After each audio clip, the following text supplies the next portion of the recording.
to see.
Will speak, manifest beside me, my angel, for all to see.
Will speak,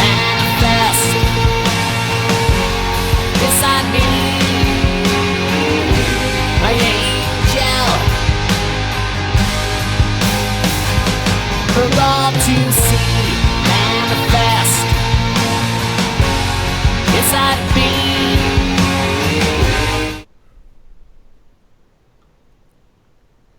Hello, everyone. I hope we're live. I don't know if any of you have been here for the past, hour and a half, 2 hours or so. We had a quick technical error with Rose's live stream, and we switched over to my channel on the fly, so there was probably a little bit of confusion, but it looks like if there are 243 people here that everybody figured it out. So I hope you enjoyed seeing Rose and Kelsey and David Weiss. Anyway, welcome to the weekly Secrets of Saturn live stream. I'm glad you have decided to join us in room 237. And we have a bit of a full house this time. I'm joined as always by Wayne McCroy. Also, Crow 777 is with us, the Great Baldini, and Sean McCann, who is really into dissecting the works of Stanley Kubrick, which I find very interesting. He's done some details that I have never even heard before, so I thought this would be a great conversation and something to talk about other than the beer bug. So, before we get into it, let's do our weekly sponsor with Randy from Houston. Be right back. Did you know that 85% of your engine wear occurs at startup?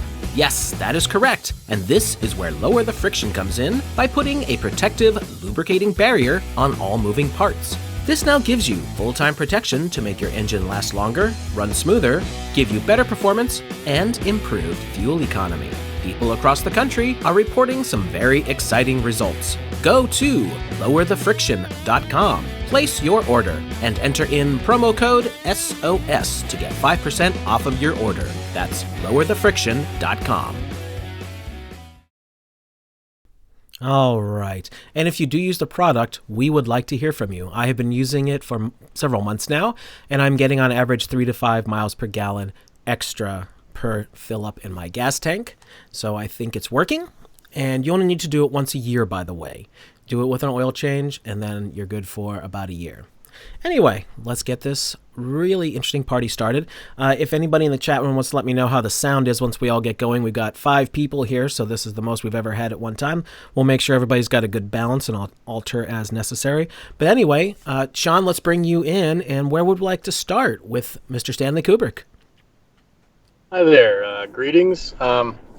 I don't know. I guess, well, I mean, he's a master photographer, and there's a lot of elements that people don't generally pick up. Like, there's a lot of analysis of Kubrick movies, like pretty much every one of them, and people love it. He's like a chess master, and he puts all these elements in front of us right there on the board, and we see it all, but most of it goes subconscious, if it even gets in at all, and I feel like he's just so much of an artist. He's doing it for his own sake, really. But I mean, I do think that he's trying to convey really big ideas that there's an esoteric level and an exoteric level. So I believe that he has his main plot of all of his movies, and then there's a subplot or many subplots with many subtextual notes, keynotes, and he has a way of cueing the viewer in.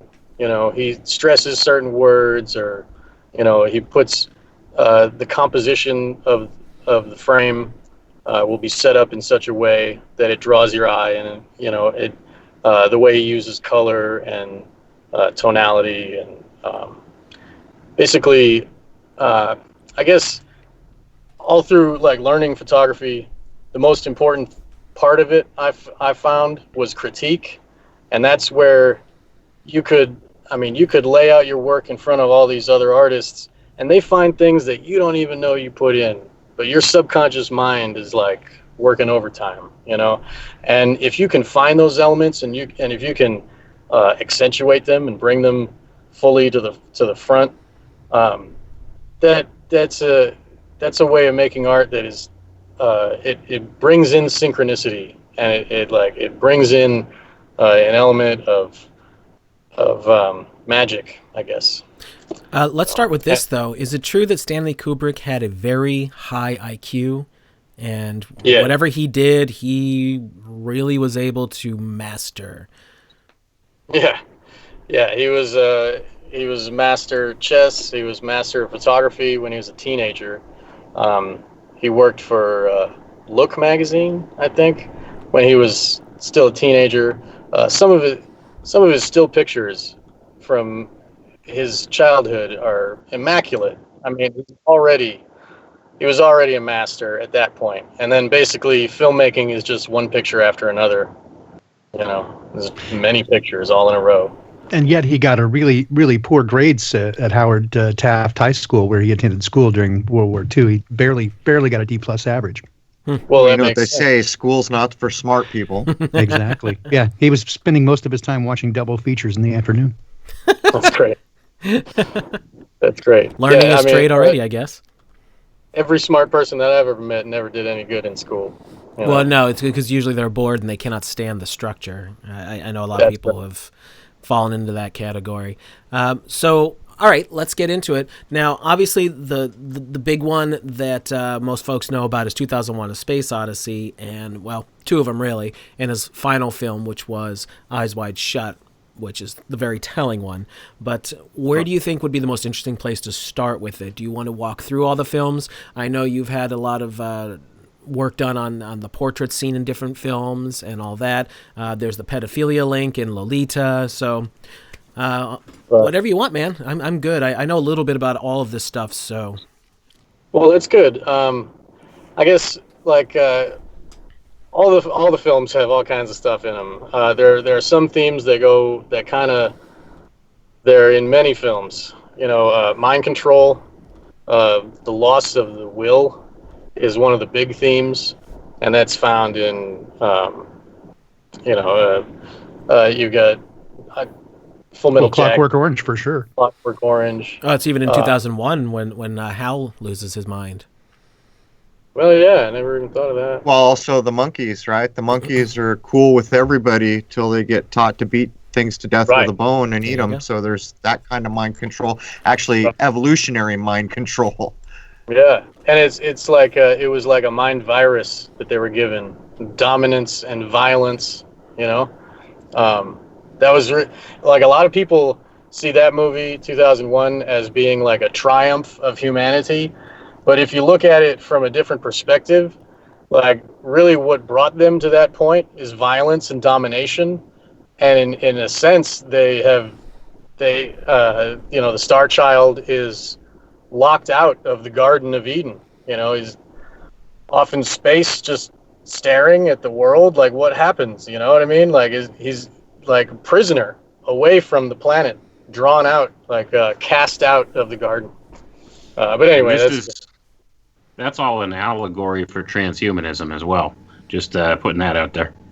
Yeah, there's many things that you can like relate to this, because it's mainly like an alchemical structure that, anything, like you can hang a lot of things on it, and the fact that he left it so subjective for the viewer to interpret, that really allows for a lot. It's kind of differently. Go ahead. What's kind of crazy about all that is everybody, even people who didn't dig the movie, because it is pretentious. It's beautifully shot, but it's pretentious, and it's way longer than it needs to be. But that was, I guess, the point. But then to turn around and build the Millennium Hotel at Ground Zero with exactly the same specs as that obelisk, the obelisk clearly being drawn as whatever it was, the Overlord from the previous story it was lifted from, or how it was referred to in the original write-up. It's a hell of a thing, how much has been done. The only thing missing from the early monkey scene there is maybe a monkey getting it on with a goat. That's the only way they could have went any further with that scene. But back to the box saga. Yeah, they exactly. Well, more than just the box saga. Every time you hear something goat, something's going on. You can't just have a pretty little goat to pet in your life. That ain't the way it works. My pet goat? Well, my pet goat, yeah. Okay. What do we call our children? Yeah, kids. You got to circumambulate the goat over the, on the floor of the house. I'm just saying, what kind of a spell were we all under to watch the Millennium Hotel go up? And by the way, the spelling was different. And by the way, the initial website fully stated that, yeah, this is from the obelisk in 2001. And then 9/11 happens in 2001. Right. And I mean, it's all right in your face. Right. We Right. must have taken a sleeping potion somewhere along the way. Right. They all knew that 2001 is the beginning of the new millennium. Like 2000 is the end of the last. Right. And, and September 11th supposedly is the year that is when Jesus was born, and they do that ritual. First of the year on the Coptic calendar. Oh, okay. All right. Well, I'll have to look more into that. But what I'm saying is that is the opening of the new age, and everything is different now. Look at what we're dealing with. This, the tyrannical lockdown that we're all under, at this moment. Trying not to think about it, but it's the way that they deal with people is completely different than it was in the past, and I don't think it'll ever be the same. They've had so many generations of putting us through the Play-Doh machine and squeezing our little consciousnesses, into what they want us to mold into. We're perfect slaves. I mean, people. I could go on and on. I'm sorry. Well, let's take a step back on Kubrick and talk about how he got into filmmaking and all that. I guess I wasn't thinking about like doing a biography of the guy. I was really focused on trying to get a couple messages from. I was trying to bubble up some of the work, some of the messages out of the work. I really, I know some of his biography. I've learned a lot about him, but I don't really focus on that. I really look at his work, and that's where I learn most about the guy, is because you're seeing his consciousness. Your artwork is like an expression of your consciousness for others to view, and instead of looking at where I went to school and such. I mean, I'm sure that there's a lot. Not so much that, but I'm kind of curious what elite ties he may have had early on. Is there anything that gives an indication of where he may have started being brought into these circles? I think it's because he started with Look magazine, and if I remember correctly, Look magazine, because he was recognized as a master photographer, and he was being hired. He was regularly working right after high school, and he didn't. He was just. I don't even know if he completed college. I'm sorry. It's like a blank spot for me. No, he didn't. He didn't get to go to college. So this Baldini, so he didn't get to go to college, and he always kind of hated that. He had very poor grades, of course, in high school, and then right after the war, he graduated in '45, and so the time he would have gone to college, everybody was returning from the war, and so they got in on GI Bill. But in terms of his introduction into those circles, I think you can go back to his family for that. He had an influential family prior to that. His father was a doctor, and they were already involved in some of those circles in the UK. So just to kind of fill in those blanks. Cool. Thank you so much. So which film would you like to start breaking down first, Sean? Well, I've put a lot of energy into Eyes Wide Shut and Lolita. Basically the themes of mind control and total human slavery is basically what Eyes Wide Shut is about. The movie isn't about Bill Harford. Not the really. Movie is. He's just kind of there. It's almost like you're seeing it as like you're walking along beside him, but he's not really all that important. Right. He's like our window into the whole story. Right. And that's the way I kind of saw it. Because he's kind of a drip of a guy, really. Agreed. But that's why she chose him. Because of it goes along with malleability, maybe? Well, his blindness, you know what I mean? In the first scene, he's standing in a dark window, and he can't find his wallet. He's totally blind, and she knows where it is. She knows she directs all his movements. When they're walking, she says, Roz, has this and that. Roz is going to do this. And then 5 seconds later, he's like, what's the name of the babysitter? And she's like, Roz. She's totally stupid. and that's why that. So basically, the movie's about Alice. The movie's about all the other women like Alice. Alice is owned by the cult, and she is basically working a breeding program for the next generation of mind control slave. So with trauma-based mind control, disassociation is a trait that is passed on genetically, and their victims disassociate so regularly because of all the trauma. They want this attribute, so they like to steal the children of their victims. If you read about Bryce Taylor, or if you read about Kathy O'Brien, they both had children that were stolen by the cult, and that's basically how they work. If you read Fritz Springmeier, and if Kurth Barker also is another one. Kurth Barker. A lot of them are like firsthand. There's no real way to corroborate their story because it's just a firsthand story. With especially like with Kathy and but with Fritz Springmeier, he's talked to many of them, and it's all the same system. And he's broken down the system. He's laid it out in many books. He's researched the bloodlines. He's researched the method of mind control that they use. There's a lot of knowledge. Fritz Springmeier is very valuable to this topic. So anyway, she works for the cult.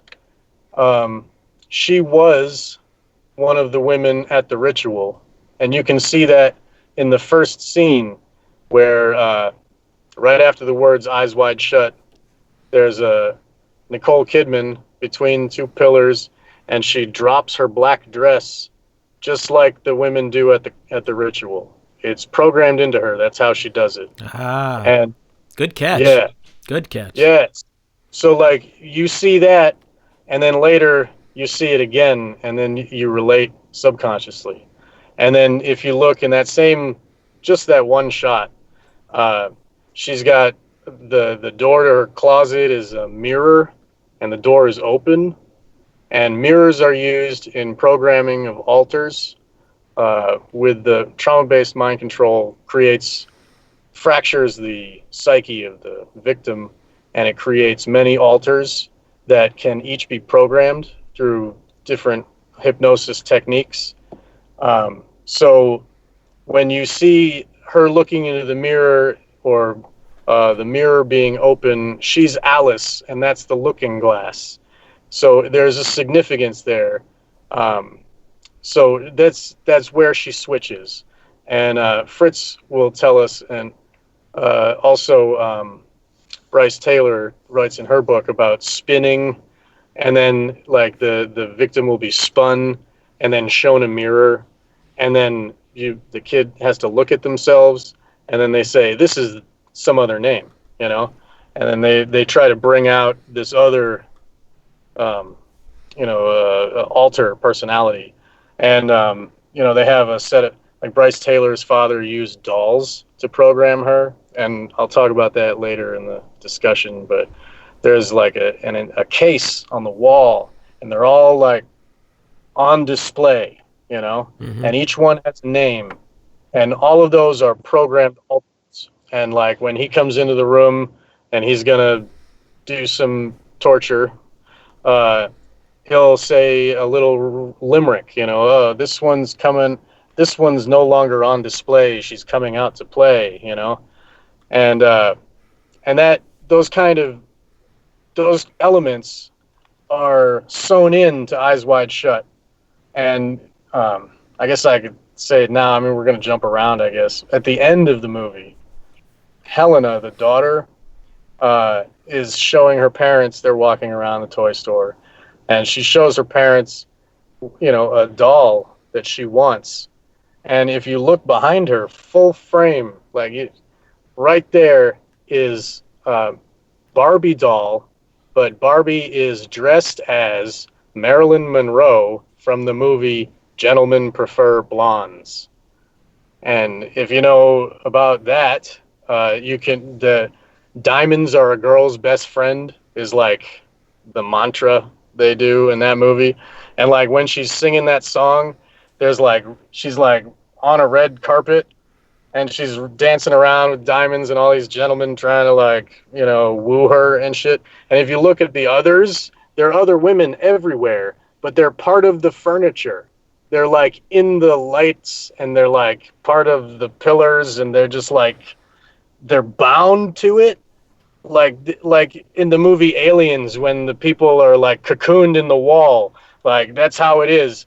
While she's singing and dancing, all the dudes looking at her, and all these other women are like in black, bound up in the furniture. And then, and that goes to, it really jumps around, but that relates to Lolita in the opening scene where Quilty is begging to not be murdered by Humbert, and he says that he can get him people that he can use as furniture. Like, wow. For real. It's really specific, and Lolita relates to Eyes Wide Shut because of the elements of the rich elite, and he's a playwright. He works in Quilty. I'm talking about is a playwright who works with Hollywood. He's got a dark occultist girlfriend, witch, and he's a pedophile. And when we first see him, he's wearing a toga, and he says he wants to play Roman ping pong. And it's all about how he's, basically we don't know why Humbert is there to shoot him. We think, okay, this guy's mad about something, we don't know. But, we see at the end, he's like running away from Humbert with the gun, and he climbs upstairs. And then he climbs behind a painting, and then Humbert shoots him through the painting. And that relates to Eyes Wide Shut, because if you look above the carpet, there are people on the balcony. The carpet in the ritual, there are people in robes on the balcony. You're made to look up to notice the man in the tricorn hat with his, the tricorn hat mask, and the guy nods down, and okay, Bill looks up, okay, he nods, And then, so we acknowledge that there's people up on the balcony over this red carpet. And then later in Eyes Wide Shut, actually, and 1 hour later, and I'll talk about that later, the red billiard table of Ziegler's billiard room, all pool tables are cyan. Like, there is no red pool. That's very odd to have a red pool table. And the felt of the red carpet, it's even mentioned in Eyes Wide Shut, or no, not Eyes Wide Shut. It's even mentioned in Room 237, the documentary. Mm-hmm. I forget which person said this, but maybe it was Bill Blakemore, but talks about how Ziegler is holding the cue ball, and he like knocks it on the red felt of the billiard table, the same way that Red Cloak in the ritual bangs the staff on the carpet. So that's like making a visual relation so that your subconscious mind is remembering the carpet knock, the like double tap tap. And he does it a few times. Ziegler is like really doing this on purpose. And then you recognize, okay, so that red pool table is the red carpet of the ritual. Okay. And then if you look up from the pool table, actually exactly the moment when Ziegler says, you don't want to know who these people are. If I told you who they were, you wouldn't sleep so good at night. Right after that, he walks away from the little bar, and it's like the scene is pulled back more, and you can see more of the room. And what's visible above the pool table, there's a bunch of portraits. And these portraits are the people at the ritual. Right. I mean, they're ancestors. But if you look up at the portrait at the head of Ziegler's table, if you like pause and you look at that painting, it's a man holding a tricorn hat. I mean, that is the guy on the balcony in a tricorn hat mask. Like the guy wearing the mask is wearing the same mask that his ancestor did, the guy who's in the painting. Right. It's the what's his name? Is it Ziegler? Ziegler, yeah. Yeah, it's his family's whatever symbol that they use, and it's obvious it's him with his wife looking down at Bill when Bill is stumbling into the ritual. But we should probably go back and talk about the party at first, because I remember a lot of stuff jumping out at me there. Yeah, please. So, okay, the party, when they arrive at the party, the first thing that is said when they walk through the door, and there's the Star of Ishtar right there. Like, the Star of Ishtar is prominently displayed in Christmas lights all around this place. So indicating right away what that party actually is. It's showing you right there. Right. They're into Semiramis. They love Babylon. You know, that's what it is. So basically, so Bill and Alice walk in the door, and the first thing that's said is Ziegler says, "Alice, Bill, Alice," like that, because she's the one that he wants to see. She's the one he has history with, you know, and Bill thinks, "Oh yeah, I'm his doctor. Huh. That's why she even asks him, "Do you know why we are invited to these parties?" And he's like, "Oh yeah, it's because I do house calls." Like, bullshit. She's just checking to see if he's still stupid. You know what I mean? She's like, do you get it yet? You know, and he's like, "No, yeah, his ego, you know, is like, I'm so great. That's why." And she's like, "Okay, great." You know, and then she keeps dancing, you know. So anyway, Ziegler remarks about how beautiful she looks, and his wife is like, yeah. And basically his wife knows that Ziegler has fucked her many times. I'm sorry for the language. Is that not allowed? I don't know. Okay, good. Well, I'll try not to, but I apologize for that one. I just try to keep it clean, but it happens. I will do my best. So Ziegler has had relations and has a past with Alice, and that is like obvious from the start, you know. And then they, you know, they're doing their thing, and then he recognizes his friend from college, Nick Nightingale, and so they separate.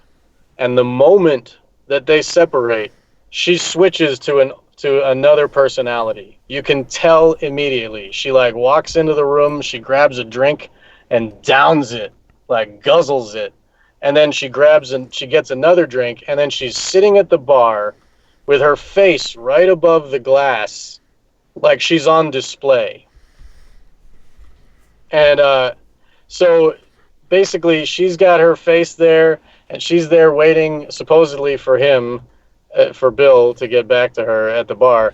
But she's reverting to her old pattern, her old programming, where she used to be a hooker for the cult, and she was a party favor, basically.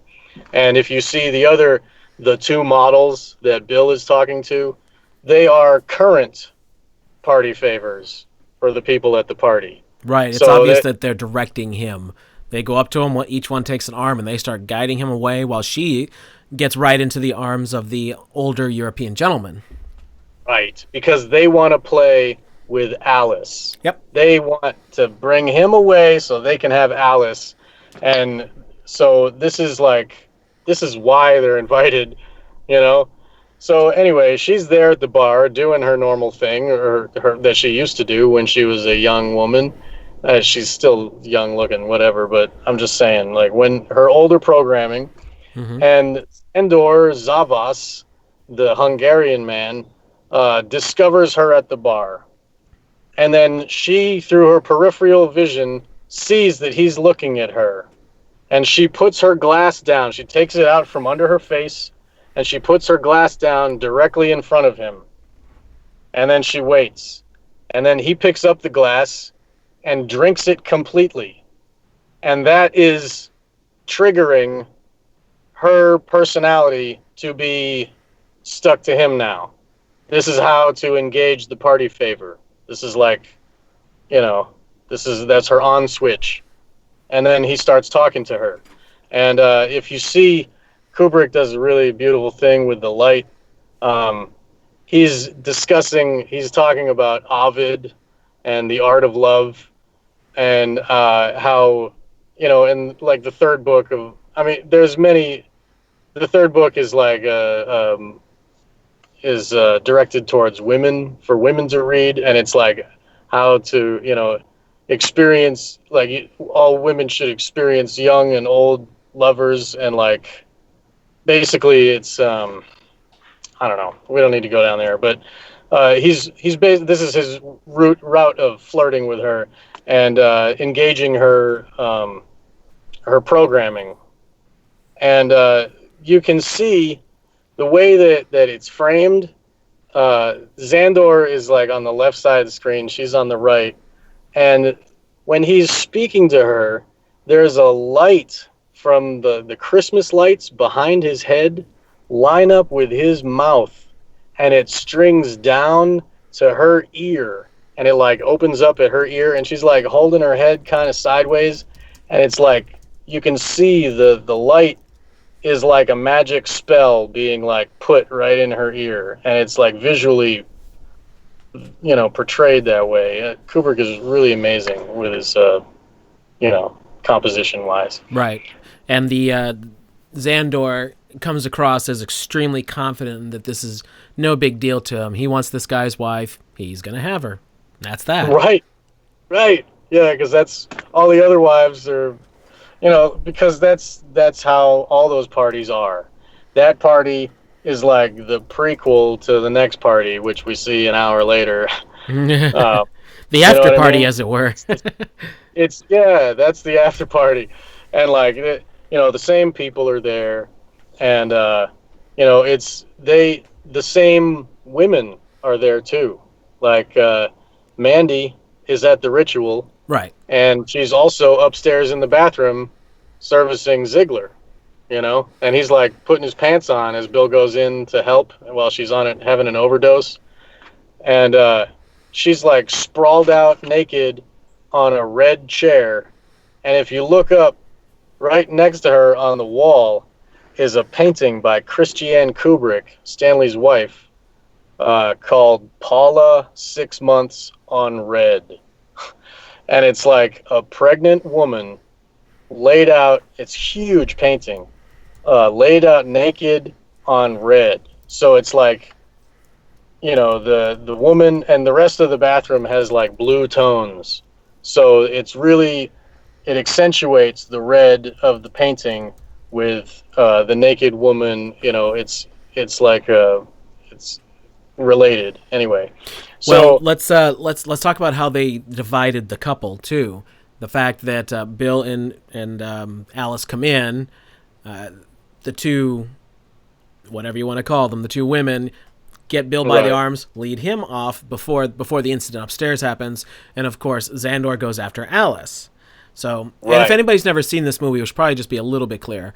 So the two main characters are Tom Cruise and Nicole Kidman, who at the time were a power couple in Hollywood. They were married, that whole nonsense.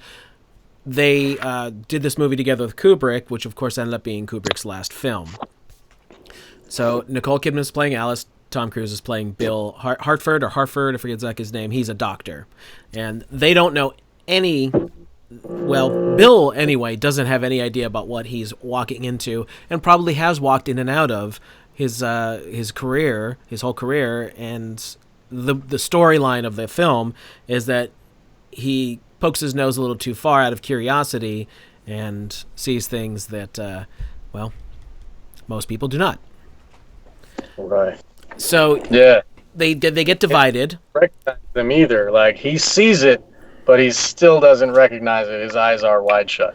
Right. Go Now, ahead. the interesting thing I've wondered about this film is, did something similar happen to Stanley Kubrick? And by the way, Baldini and Wayne, jump in if you have something to comment. Well, I was just going to quickly point out when you mentioned the Cruise and Kidman at the time were a power couple in Hollywood. 1999. This was, yeah. Yeah, so Kubrick had previously tried to get this film made, and he always wanted a married couple to play these roles, and he had Didn't he several have the rights choices to the book prior. for years? Like Yeah, for he a long did. time? Yes. He did, and he'd been wanting to make this he intended it to be his magnum opus, as far as I can tell, and he had tried to get a few other couples to do it at periods previous to this, and finally, by the time he got it made, Cruise and Kidman were the power couple, so he had them do it. But he had always had in fact, even at once he had Woody Allen and Mia Farrow casted for it, which would have been really weird. Anyway. Yeah, he also wanted to cast Steve Martin as Bill Harford. Yeah, Steve 'Cause Martin, but he did not have a famous wife at the time. Was that like so 20 years earlier? It was about 15 years, I think, earlier. Yeah. And I mean, he loved the jerk so much, and basically that's what Bill Harford is. Bill Harford is the jerk. Kind of. Yeah. So blind, and so it was. I mean, really funny to learn that. And yeah, he had the rights. He bought all the books, and he had the rights to this. He was going to make it after 2001. He was going to make it in 69 or something. And Yeah, 71. I think was 71 was his first attempt. Yeah. Do we have any Right. idea how accurate the final 1999 Eyes Wide Shut was to the original book? Because Kubrick is, of course, known for changing things with a lot of reasons suspected why he does this. Well, I'm certain it wasn't the original cut, because what he showed did not ever see the light of day. That's what the original we hear, screen. yeah. Yeah. I know I Jay think Weidner that- said that there's very obvious fingerprints all through the movie, that this is not a final edit, that there were little things that he as a filmmaker caught that, if this was a final cut that was done by a master director, these tiny little things that got left in would never have happened. So Yeah. I haven't watched it in a I'm while. curious so. about you guys' take, especially Sean, of whether his quote heart attack was legitimate or whether that was something else. Well, I believe that there was nefarious happening. I would agree with you. The timing is extremely suspicious, and especially the fact that it was the film was confiscated and immediately recut before it ever saw the light of day. So anyway, Well, what I've always wondered about that, because I have suspected that, is that Warner Brothers had to know that he was doing it. It's not like they didn't know. Right. We just discussed how he had been trying to do it for 10 Sure, to but 20 years or so. Keep in mind, he ever since the Apollo missions, whether this is related or not, but certainly many of us think it was. He had complete creative control over every movie, down to every Supposedly, bit. yeah. And so I'm sure if he insisted that he had the right to do that and creative control, they couldn't stop him until again it was done. Okay, you got to make it your way, and you got to screen it once, and now we'll take over. That's the read I have on it. But Well, that makes a lot of sense. But I think that it was supposedly 20 minutes that was cut or whatever. I think 22 is, I think, the number I heard. 22 minutes. Yeah, 22 minutes is what I heard. Well, I mean, I don't know, but I think that's a rumor because Some of this I got from Jay Weidner, but I haven't watched any of this stuff in ages, so you'll have to forgive me if my memory's a little faulty. Well, I saw the Jay Weidner work as well, and some of his reasons that he gives, when Tom Cruise is repeating Nicole Kidman's words to her during the bedroom fight, I think that was in the script. I don't know what could have been that they're why would they be cutting this other stuff? And Kubrick made hundreds of shots of every scene. He always did. Yeah. Right, and they have so many to choose from. They wouldn't be using some scraps that, you know what I mean? They've got hundreds to choose from. So I believe that those lines were meant to be in the movie, and it wasn't just because. I think that Weidner was trying to validate his own theory on that one. Possibly. So Yeah, I have no opinion about that. Okay, well, I respect the guy and all of it, but basically, my theory is that it is the way that it. I mean, if they did cut anything, it would have had to have been from like the exact end of the movie or the very beginning, because the movie aligns with itself. It syncs with itself at 1 hour intervals. There's a beyond Widener. So just and I have to look for the sources, but I had previously read, and this was very shortly after his death, that there was that the parts that were cut were at the end, and it was basically the reveal and made everything make sense, and that everyone who saw it gasped because he was pretty pointed. In other words, he drew some very direct correlations to what was happening in Hollywood, and it was the correlations were unmistakable, and it ruffled feathers. And that was just from people who were at the original, the first premiere of it, the first screening. So it was not Widener that I got that from, but I'd have to go back and look at the sources. But there were two or three people who had seen the original screening, and that they were shocked that he actually put some stuff in there because it was made such close correlations to people that were well known in Hollywood. Was it Scientologists? It was that I know of. Not. It was people from OTO, and that he was fairly exposing that. And it was 1-to-1 correlations with people who were living and who would there was no way you could mistake who it was, and they felt like he was kind of outing them, and there was apparently even arguments outside the theater where that there was, like, again, nobody heard exact words, but there was heated discussions happening, and then I think it was less than 5 days later he was dead of a heart attack. So there was a lot of speculation at the time, and I found that fairly interesting, but apparently there was a substantial portion cut at the end that was sort of a reveal, like things were unmasked, and but the unmasking actually unmasked real people, in a way where I think there was even like plays on names, right? So you would say like Dalt Wisney.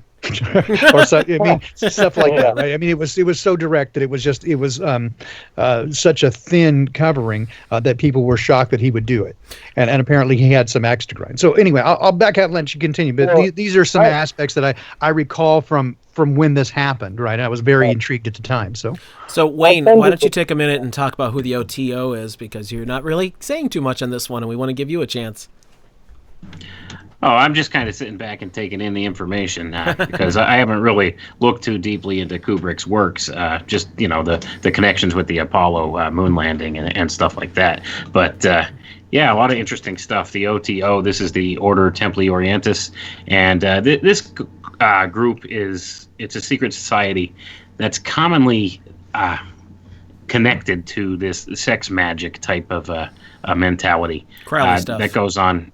Yeah, it's really some pretty twisted stuff when it comes down to it. And this is one of the major purveyors of things like this within our world and in the real world. This stuff really goes on in the Hollywood circles and these types of circles. So this was, I think, Kubrick's attempt at revelation of the method. But I think it seems logical to conclude that it's very possible he may have put a little bit too much on film, and he paid the ultimate price for it. So it's one of those things that could be debated. It's speculation, but it's speculation, again, but there was a lot of stuff too floating. Coincidental. Yeah, there was a lot of stuff floating around right after his death that's sort of been vacuumed up since then, and it's difficult for me to find. But I do recall it pretty clearly at the time, and it got out there. So anyway, didn't want to derail the thing, but yeah, especially that he had been trying to get it made for years, and he had intended it as his magnum opus, and his greatest work. So. And he went out with a bang. So, even if the film was a little chopped up, it's still extremely revealing. I mean, even if it's got a few little there's no doubt. Rough edges, as I have to watch it again through the eyes of somebody who's now edited a film. So, I mean, I remember the storyline. I remember the ritual. I could definitely talk about that. But are there things about it that give it away as being incomplete? Guess we'll have to find out. Now, here's a good question for you. Does anybody know who owns rights to Kubrick's films now? Oh, his wife's still alive, isn't she? Is it? It's the gentleman who got Alex Jones into Bohemian Grove. Really? Gee, there's a coincidence, huh? Yeah, but Let's that hear is more the guy about that. He's the guy that has all the original work in a vault. Do you know I his guess. name? Ah, I'm going to look it up quick if you don't, because I'm curious please now. look it up. The guy who brought Alex Jones into Bohemian Grove, he's like famous for that. And Mike somehow, Hansen? That sounds right. Something like that, yeah. Sounds similar. But yeah, that's the guy I didn't think I was going to be talking about that. I would have had more information on that. I don't know. I was just maybe speculating it might be something like the Dalt Wisney Corporation or something, you know? Well, Right. Warner Brothers that was the guy one who is released the working last for one. somebody else. I mean, he's working for, I think has possession, but I don't think he owns it. I don't even know. I think Warner Brothers still owns them, but I think he's in charge of them. I'm gonna have to ask some people because I know some people that know exactly what I'm talking about. And I apologize, I didn't have that with me for. That's all right. okay. We're just Curious. having a conversation amongst friends. Right. So when you mentioned the OTO, that relates back directly to the ritual, because what was the OTO doing really? What were their workings? So they did sex magic, sure. So do you know about Moonchild rituals? Do you guys know about that? Well, that's Song by Rosemary's Iron Baby. Maiden. Yeah. Right. Rosemary's Baby, the original. Yeah. Yeah, that's a literal. Yeah, that's exactly. Another little bit of a revealing film there. We're all hip to the tip, my brother. Right on. Yeah. Well, I mean, with Polanski, he was using a literal embodied evil spirit. Like this thing had claws and actually inseminated her with a body. So what? Yikes. Yeah, you've seen it, I'm sure. And by coincidence, it was Polanski's wife, Sharon Tate, who was with the Manson supposed murder. So again, all the world's a stage, right? And she was pregnant. And, right. What did they do with that baby? Exactly. So anyway, if she even died, I mean, there's so much speculation. Again, all the world's a stage, right? So who knows what the real story is there? I can almost guarantee it's not what they're saying it is. Whatever the story is, it's not that. Right. But the Manson murders wasn't working. You know what I mean? It did put out an energy that was beneficial for the dark occult. You know what I mean? It put everyone in fear, and it gave everyone suddenly people stopped trusting their neighbors. Between that and then just a few years later, Ted Bundy, which also seems to me a crock of poppycock. Both of those things, suddenly people stopped trusting their neighbors. They stopped hitchhiking. They started locking their doors. It was the tie-in for the destruction of Americana. Like the 60s was the end of it. 69, you have what Crow and I always talk about. You have Moon Landing, Manson, and Woodstock and all that. By the way, it's probably good to know that episode 52 on Crow 777 Radio, we did the JPL thing, and that also has direct ties with the OTO. Jack Parsons. Yeah, and that's all in that same general vicinity with a lot of the same characters. And L. Ron Hubbard. Sure. Yeah, and L. Ron Hubbard with the scientism, which again goes back to Tom Cruise. So it goes back to Eyes Wide Shut because she's dreaming of a naval officer. And who could that be? Yeah, exactly. She's trained to fall for naval officers. She's got it that's her programming. And if you look they are Scientologists, and if you learn further about Kubrick's relationship with his daughter, he wanted Vivian Kubrick to do the soundtrack of Eyes Wide Shut. But he was very sad to find that she ran away to California, America, and she joined Scientology. She became one of the cult. Interesting. His daughter was lost to the cult. And one of the things about Kubrick is that he spent nearly as much time and often more money on the soundtracks and special effects audio for his films than he did on the visual and cinematography. For a guy known for his cinematography specifically, yeah. right? And he wanted his family to be part of Eyes Wide Shut. His favorite, his most, you know, his magnum opus. You know, Christian Kubrick did all the paintings. You know, he wanted his daughter Vivian Kubrick to do all the music. He's got his best friend, basically Leon Vitali, who actually played Lord Bullingdon in Barry Lyndon. That guy played Red Cloak. You know, Kubrick's like personal assistant for years, like basically almost his whole career. This guy was like his best friend. Was the guy in the newspaper? You know, he's populated the movie with people that he loves. You know, and it really broke his heart that his daughter Vivian just ran off to Scientology. Oh, and you know, it just comes to mind too that one of his Kubrick's second short films was The Seafarers in '53, I think. Yeah. Okay. Yeah.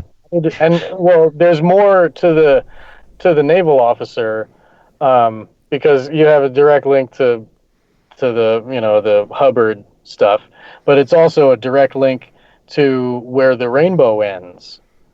Where the Rainbow Ends is a play from 1911 in England, and it was kind of a statist play, which was to rally the power of Britain. You know, it was like to make people more nationalistic. You know, the citizens, and it was a story about 4 kids, but the 2 main kids have a pet lion cub, which is called its name. I mean, I forget its name, but it's fed with colonial steel, whatever that is. You know, basically all the power of Britain is feeding this lion who's just a cub, right? So it has that kind of nationalistic statist thing pushed into it. But basically, in this movie, or in this play, there's a book called Where the Rainbow Ends, and they find the book, and the children are sad because they live with their evil uncle and aunt, and their mom and dad were shipwrecked on a boat, and now they're orphans, and they're so sad that they have to live this terrible life with their family that doesn't really love them. And so they remember this book that's in the library, and they go in the library and they find it in there, and Where the Rainbow Ends is a place where all lost family members are found. So that goes along with Helena being kidnapped at the end of the movie. Like when they ask Bill, don't you want to go where the rainbow ends? Like, that's like, don't you want to find your lost loved ones? You know, and they actually go on this adventure. These children, they ride a magic carpet to the place where the rainbow ends, and then they're helped by Saint Christopher or something, that basically when they get in danger, the girl will knit a flag of Britain, and she'll like raise it up a pole, and then all of a sudden this like knight shows up and vanquishes their enemies. It's an odd tale. The flag of Britain that has the double crosses on it? Yeah, it's got the cross. I think maybe it's the Templar cross that she has to. I have to read it again. Like, I read the story. Well, that'd be but a anyway, single red cross.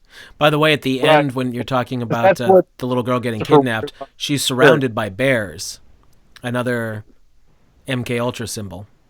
Oh, yeah, at the toy store. Right. So bears are a pedophilia reference, right? Yeah. Mm-hmm. But also, if you at the very end of the toy store, where where the two older gentlemen are at the end of the aisle, and Alice like walks up and she turns around and she's facing stuffed lion cubs. They're not actually bears. At the point where Alice turns and he's like, "What do you think we should do?" And then they start talking. There's lion cubs right there. And if you remember Domino was the hooker that tries to pick up Bill while he's out walking the town. Mm-hmm. And in her apartment, she has masks on her walls, and she has a stuffed lion cub on her bedspread. Like so this is like the entrance for Helena into that world of prostitution. And like Alice is sad because she's giving away her kid right at that moment. They both kind of like, they pat her on the shoulder and they kind of push her off. And she's like, "Okay, I'm walking this way." And she's looking back. And then she just gets enfolded by the nothing. And and so then Alice is like taking Bill's attention, full attention, face to face, distracting him with sex. We need to, get it on. And then, so Bill is fully unaware. His eyes are wide shut. He's looking at her. And Helena walks off towards these gentlemen. And then, every parent knows, you don't just let your kid like wander around in a store. Right. You know what I mean? Especially since she was like 5 or 7, maybe. Like she was 7. young. 7? Yes. She was supposed to be 7? You're supposed to, 7. And 7 is when the next phase of their rituals, like a person in the occult, like a person grows in stages of 7.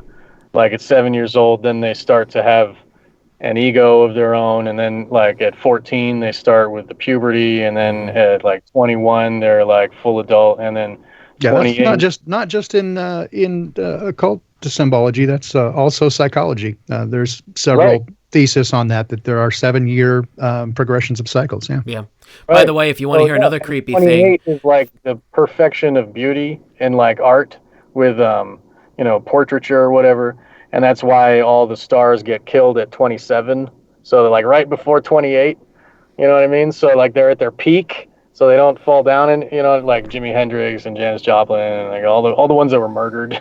Yeah, the Club 27 or disappeared or whatever. I mean, all the world's a stage. So again, hard to tell.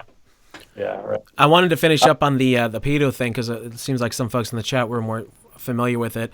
There is an annual benefit in the UK called Children in Need, and if you haven't heard about the whole Jimmy Savile mess and all of the crazy, disgusting things that piece of shit did for his entire life, look at their symbol.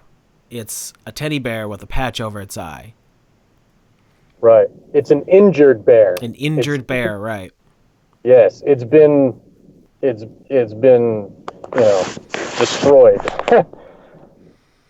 That guy was a sick and that ticket. relates to Teddy Roosevelt and a teddy bear, and like he was supposedly a hunter who would go out in the wild, and and then that kind of makes me think of like the South Park with those guys, those pedophiles that go out into the wilderness and bugger little kids all over the world. So like I think that there's something to that with that. But in any case, Kubrick uses it in The Shining. Danny has an episode, and then he's like laying on a bear pillow, So it's not only related to bears, but it's also related to sleep, and anyway. So yeah, the pedophilia reference. She's she wants this big bear, and they're like, "Oh, maybe we'll get you a bear," And then she walks over, and then she gets and while she's holding the bear, Kubrick does this where there's this like tall black dude with a fancy wristwatch, and he's carrying a bear, like right at the moment that Helena gets the bear, grabs the bear and looks, and he's smiling, and he like walks full across, and while he's doing that, Alice is like holding the bear that Helena wants, and the way that it's framed, it looks like Helena's face is on the crotch of the bear, and it's like as if she's sexually gratifying the bear in the way that it's shot, the composition. And then he's walking through right at that moment as if like she's sexually satisfying him, and he's so pleased, and he's got his and he's like walks through. And then later, and they're walking, and there's this, he looks like a thug from the mafia. Like he's like an Italian thug with like greasy hair and a trench coat, and he's following Bill and Alice as they're walking through the toy store. And directly above her head is an octagon on red, and which symbolizes the dark occult and mind control and the Tesseract and all these things. And at that moment, he's like following her, and then above his head, it's connects, these like kind of toys where you build stuff, and it says connects. Like, so it's as if he's trying to understand where she is, and then so behind them, as they're walking at this moment, there's this Italian thug-looking guy, and he like looks at a teddy bear, and then he kind of keeps walking, as if like, I mean, what is that dude doing there? He does not look like he's getting toys. You know what I mean? He's the thug that's gonna do the strong arming for the old men that are there at the end of the aisle, and those old men know that Alice will bring Helena right there because they programmed Helena, or they programmed Alice to bring Helena there, and Alice is fulfilling her programming, but she still cries a little bit, and she's distracting Bill, and he says forever, and she says forever is a scary word for her. And we know that because of the way that the ritual works. The ritual is a Moonchild butterfly net ritual. It's a necromancy which influences spirits to be incarnated into the into the bodies that are being conceived at that ritual at that moment. So if you read Moonchild by Crowley, they influence what soul gets implanted in the conception. So that's what they're doing, basically. All the victims that they have murdered or whatever during that past year or whatever allotted amount of time, those souls are being called down again because they own those souls, because they are utter slaves to the cult. So that is why forever is scary for her, because she is trapped forever. She will be reborn, and she will be that again. And we see that role of you've got Helena, and then you've got Lily Sobieski at the Milich's Rainbow Fashions, and she's already working as a prostitute, being used to blackmail people. Milich like traps them in that room. There's two big locks on the outside of the door in the glass cage. It's like built to trap people in. So and then like all the security for just a costume shop, he's got this cage, because the Rainbow Fashions is a child prostitution business. And when Bill is getting his cloak, Milich knows all about, a cloak with a mask. Black. He gets it. Huh? Black? Black. Yeah. Black, brown, red, and But black. he's black. Black Yeah, cloak, he knows. black robes. He's What does that black. mean? Right, yeah, right, exactly. Saturn, right? And here we are, the secrets of Saturn. So he knows that where Bill's going, and also the little girl knows. If you have the closed captions going during that scene. When she whispers in his ear, she's saying that he needs an ermine cloak. An ermine is like a is like a is a fur that is only for the rich elite. It's like mink. Mink is like the same as ermine. And why would he need an ermine coat? And why does she know that? You know what I mean? It's almost as if he's orchestrated into that whole situation. But that is, I mean, I can't prove that yet, I guess. I don't know. But so anyway, that scene is the next stage level of, you got 7 years, and then Lily Sobolewski's maybe 12, maybe 14, something like that. And she's probably 12 or something. But she's already being used. And then when he goes back to bring back his tux, the gentlemen, they leave happy. And he says, "Thank you, see you later," because it was all a play. It was all like they're paying for that experience. It's really weird. Either that or that, they paid for, they paid to get let out, basically. That's what that whole cage is all about. And so, okay, thanks, we'll see you again. And then he offers his daughter to Bill. Yep. So there's that, and then there's that age woman, and he's connected with the cult. He knows all about the cult. He got his business from another member of the cult who Bill used to be a doctor of, so it's like they don't just sell that business to anybody, that way Milich is involved. And it's all Eastern Europeans too. It's like Milich, Zandor, Zavas, like Ziegler. So anyway, there's that stage of the cult slave, and then there's Mandy in the bathroom, who is the adult hooker who is wasted on drugs. They control her with drugs. That's how they own her will, right? They also she's most likely a victim just like Helena. So, there's the carrot and the stick. So they give her the drugs, and then they also give her the murder, ultimately at the end.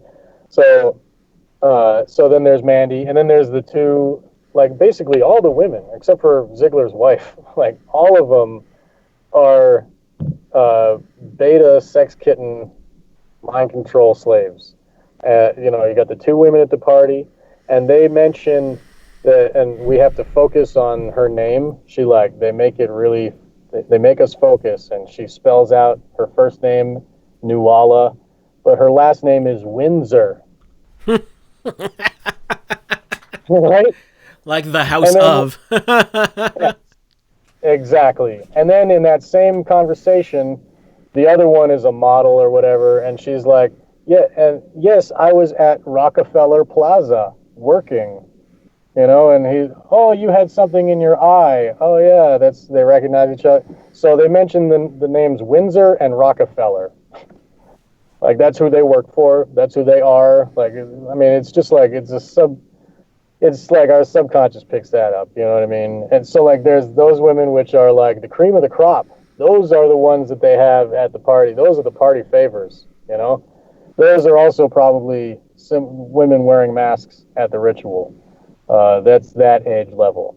And then when they move beyond that, they pick their favorite ones, like Alice, and then they breed those women to bring down the souls of the last ones that they just got done using up. And they implant those souls into the next generation, and it lasts forever. That's why the ancestors of Ziegler were wearing the same mask and doing the same ritual all those years ago, because it's continuous. Right. Now, there's something important we should touch on that we kind of glossed over, and Crow unfortunately left us for the evening, but I forgot his name. Zandor, the European gentleman in the beginning, is quoting Ovid. So let's talk about that. Right. He mentions Ovid, and Ovid basically Ovid is famous for metamorphosis, which you guys had 2 hours of podcasts that I listened to about the stories of metamorphosis and how influential this work is to history and to shaping our history and our way of thinking. Right. Like it is, these are the myths that shape our reality, you know. And incidentally, Hollywood is making the myths of today, you know. And Kubrick is a genius myth maker, you know. So he leaves it open so that other meanings can be like a given.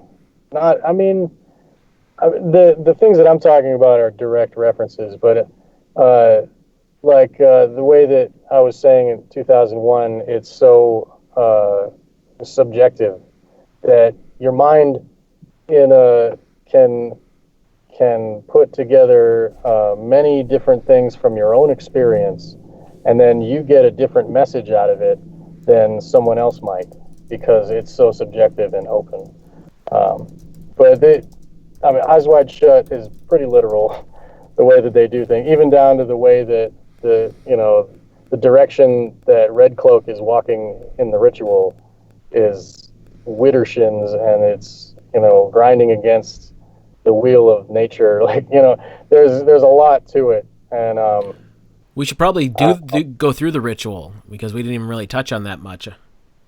Okay. On what the ritual actually is, and Nick Nightingale being there playing the music to a tape of a Romanian Orthodox Catholic ceremony that's being played backwards. Yes, and the words that are being played backwards, I got them here. By the way, Wayne, if you want to chime in about how important Ovid is, you've got a lot to say on that, I'm sure. Oh yeah, Ovid is basically one of the playbooks that the elite use for control purposes when it comes down to it. But just touching on something more interesting, you guys were just going into this whole ritual aspect and how it was doing the backwards speech and stuff like that. Mm-hmm. That's something that is commonly associated with satanic rituals, right. And in fact, it's said, I've heard said places, that in order to become an ordained satanic priest, first you have to become an ordained Catholic priest, and that way you could do the mass backwards. Right. So that's an important aspect of things, and this ties over into the secret societies like the OTO and those other ones as well. This is a very important sort of a sacrament for them to be able to do this, because once again, this ties back to the concept of a total inversion of what the natural order is and what nature's way is and what God's laws are. So this doing the ritual and doing this backwards thing, this is integral to many of their rituals, because this is actually what they're trying to achieve here in this world is a total inversion of our reality, right. where good will be called bad and bad will be called good, and the Bible even speaks about this. And it's just one of those aspects of reality that people need to be aware of, and especially when you're watching a work of art like this. And let's face it, this is like a modern day work of art, film. This is something that's utilized heavily. This is the medium in which they convey these ideas. So when they're putting it out there, especially somebody like Kubrick, who had a lot of, I would say, esoteric influences. And I actually read something today, doing some more research on the guy. When he was a child, he was obsessed with the Greek and Roman myths. So he was very aware of Ovid, among other things. So that kind of ties into a lot of this, too. So when you see the classical training was there, because this was something he took interest in as a child himself, even though he didn't do well on school. It's something he read up on and was very familiar with. So he put these archetypes into his films. So when you're looking at a piece of art like this, you have to remember this is something, especially with a guy like Kubrick, who was like obsessive with the details of things. He meant this to stand the test of time and convey ideas across generations. So here we are, 21 years later, talking about this film. And it's one of those things. He put that in there because it is spot on, and it is an important thing to look at. So when you look at the whole backwards thing with the ritual, it's important to keep that in mind. So just go ahead if you want to keep breaking down the ritual part of it. Yeah, Diosil is with the sun and has a positive and righteous associations because the ancients revered the sun. So in the northern hemisphere, like a sundial will move clockwise. So that's the positive way of nature. And when you're doing rituals, you always use clockwise. Use right hand because you want to put in, like, basically, if you're stirring a pot of, something that you're going to serve during your ritual, if you stir it clockwise, then you're stirring in the positive influence of the sun and nature. And when you work against that, Widdershins, it's a Scottish term which translates to opposite course against the way. It's a left-hand motion where you're always turning left.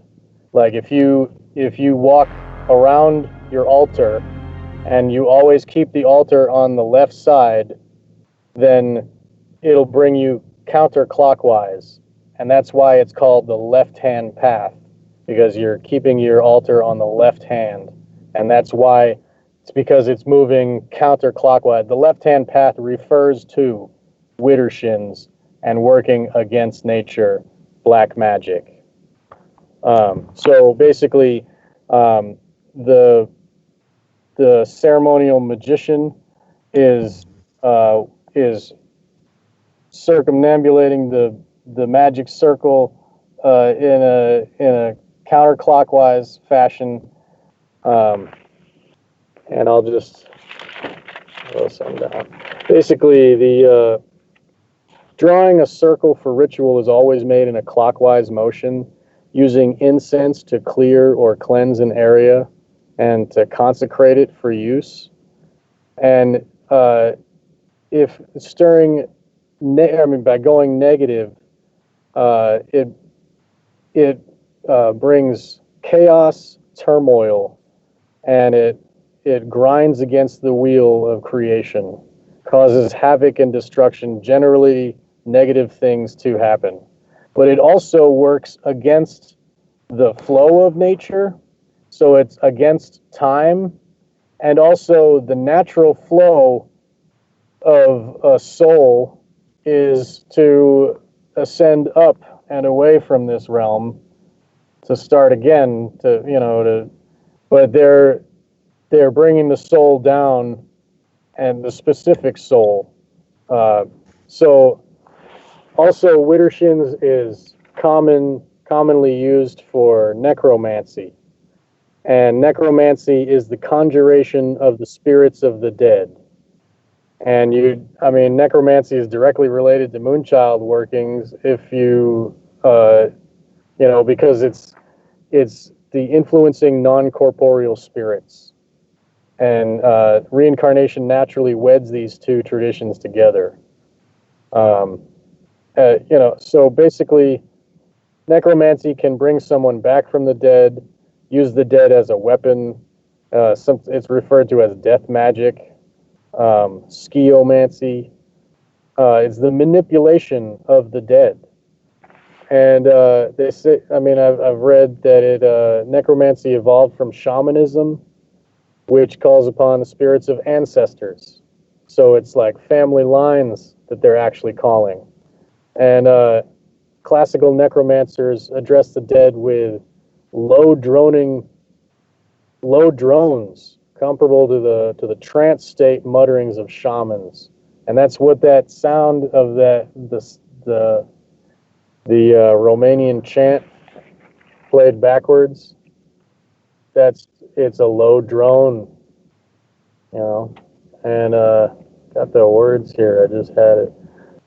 Basically, it's a positive thing that it's like, the quote said backwards in Romanian translates to, And God told to his apprentices, I gave you a command to pray to the Lord for the mercy, life, peace, health, salvation, the search, the leave, and the forgiveness of the sins of God's children. The ones that pray, they have mercy, and they take good care of this holy place. So if you work that Widdershins, it's the opposite of those words. In a low drone to call the souls from the dead. And I have more about Ovid too, but I mean that was the ritual talk, I guess. Do you have any questions about that? Or Well, yeah, let's talk about the ritual. What would, if Bill hadn't stumbled in there, what was the ritual supposed to accomplish? Do we know? So the way that I take it is the women are to be impregnated, and then those women go back to their lives. Alice had Bill, and then they raise that child in those families to be stolen later at 7 years old.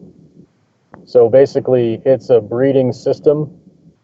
The women at the ritual are there to be impregnated, and Helena, when Alice was there, Helena was the result, and Bill thinks it's his daughter, and he raises her up until the point where they can steal her away. And, the impression I got the whole time was that Bill came into the thing, but he was never, ever going to be welcome as part of it. No. Even by the end, yes, he's been allowed to know it, and they didn't have him have an accident, but he's not going to be welcomed in, because even Ziegler at the end was kind of being cool about it, but not welcoming. Well, the way that he dealt with it is the way that they all deal with us, the regular people. Like, he saw with his own eyes that Mandy was killed. And just like we saw with our own eyes, like all day on 9/11, we saw those buildings come down and they turned to dust and blew away. Like, we saw it happen. And then they just say, oh, it's okay. It was kerosene melted the steel, and it just collapsed like that, pancake, and just fell, free fall, how things do. And then we are left to decide whether we are going to believe the lie and, have the cognitive dissonance and continue on, or are we going to know that that was a total lie, and think for ourselves, and try to figure out the real thing. So like he's asking Ziegler in the billiard room about Mandy, and he shows him the newspaper and says, "Have you seen this?" And he's like, "Yeah, I've seen it." And then he's like, "Is that the woman from the ritual?" "Yeah, that's her." And he says, then he's like, it's a gotcha moment. Bill thinks he's got him, right? And then Sidney Pollack says, look, the police are happy. The doors were locked from the inside. Case closed. But if you stop and pause and look at the newspaper clipping, it doesn't say anywhere that it was locked from the inside. He has knowledge that not given to anyone. So it's like that right there is proof that there was something that happened, and they own the police. Of course the police are happy, And so anyway, he revealed right there that he knew more than he should, but Bill didn't even pick that up. And so Ziegler offers Bill this lie.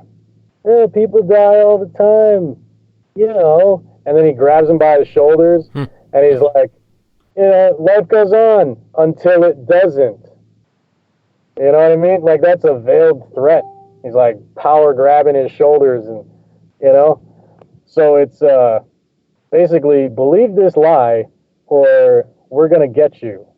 And Bill's like, okay. And then he goes home and he confesses to his wife, and you know, they have like a cathartic moment, and you know, he feels bad about sorry, and she's like, oh, you suck, and then they're gonna go to the store, right? And so this is the moment. Like,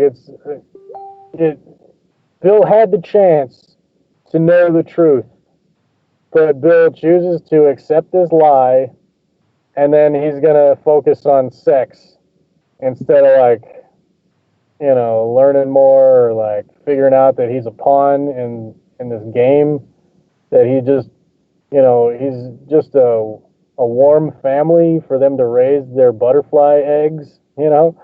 It's like, he had his chance. He saw everything, but he's the jerk.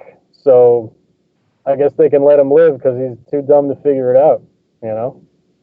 Well, he's useful too. I mean, he's a doctor, so he can help them with, you know, just like what he did. He's a servant. How about we put it that way? Right. Yeah, he's a house slave. Yeah. And, you know, so, I mean, maybe maybe Ziegler personally likes him or whatever, but, you know, he's allowed to live basically because he doesn't get it. And then they distract him and take the daughter away because, like, he's starting to catch on. They got to get her now because he's, like, stumbling into the stuff. You know, they gotta take that kid while they can. You know what I mean? And so Kubrick's daughter was stolen by Scientology. So Kubrick casts Scientologists, and Kubrick has her talk about the naval officer. Oh yeah, and the kid in Where the Rainbow Ends. I forgot to say this earlier. The male child wants to grow up to be a naval officer. Like, that's his dream goal. And that naval thing, that could have a lot of implications as well. You know, maritime admiralty law, maybe. Right. Yeah. Yeah. And, in the Navy. And, you know, like, the space is another kind of ocean, and maybe the dimension beyond is like another type of ocean to travel. Like, they could probably use the same words for those endeavors. I don't know. I do believe Kennedy did. Oh yeah, yeah. He did. He used a lot of nautical language. Crow points that out all the time, and that's one of the we set reasons sail, that, blah blah blah blah blah. Right. Yep.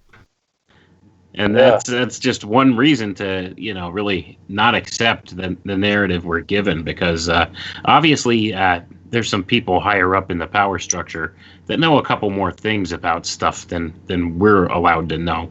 So there's a reason that they speak in this maritime language. They use all that language. Yeah, they use all that nautical language. You know, is there anything else in the Kubrick movies that give hints to the whole nautical / maritime admiralty law thing? Did he put anything in there that you know of, Sean? I can't recall. No, I mean, maybe in 2001, but I don't think so.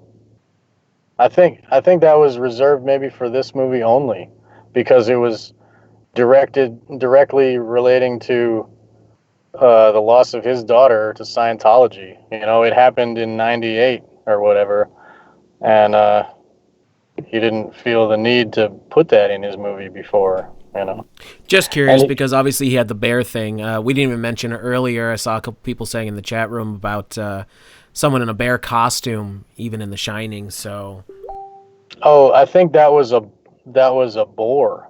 It had tusks, and yeah, with the back flap open, with the, you know, homosexual tryst, and right. It's disgusting.